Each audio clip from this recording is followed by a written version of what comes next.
Okay, so my goal is to further back my partner's claims. And first I'd like to start off by stating that the Second Amendment protects the right to bear arms under the Constitution.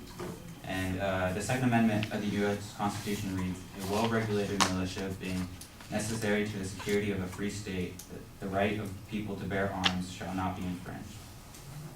Now, gun ownership in America tradition is older than the country itself and is protected by the Second Amendment. More gun control laws would infringe upon the right to bear arms. And second, guns don't kill people. People kill people. A ban on guns shouldn't be the question. We should focus more on the people themselves. Wayne LaPierre, the executive vice president of the NRA, stated, "The only thing that stops a bad guy with a gun is a good guy with a gun." A May 9, 2013 survey, 48% of convicted felons surveyed admitted that they avoided committing crimes when they knew the victim was armed with a gun. Now, this kind of leads into my next point, which is safety of the people. A ban on guns can result in a lack of safety for a person. Gun control laws infringe upon the right to self-defense and deny people a sense of safety. According to the National Rifle Association, guns are used for self-defense 2.5 million times per year. The police cannot protect everyone at all times. 61% of men and 56% of women surveyed by Pew Research said that stricter gun laws would make it more difficult for people to protect their homes and families. Furthermore, Nelson Lund, a professor at George Mason University School of Law, stated, "The right to self-defense and to the means of defending oneself is a basic natural right that grows out of the right to life. And many gun control laws interfere with the ability of law-abiding citizens to defend themselves against violent criminals." Now, Pew Foundation report found that 79% of male gun owners and 80% of female gun owners said owning a gun made them feel safer, and 64% of people living in a home in which someone owns a gun felt safer. With that being said, a large majority of people feel that if a ban on weapons were to take place, it takes away from their fundamental right to self-defense.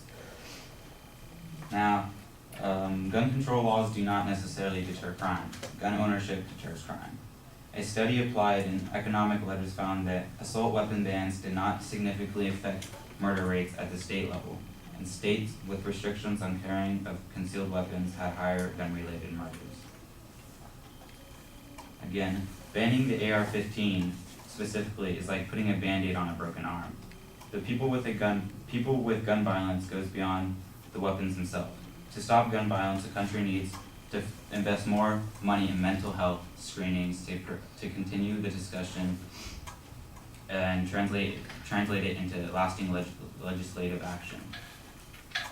With that being said, I feel like the focus on ban on assault weapons should be shifted more over to mental health itself.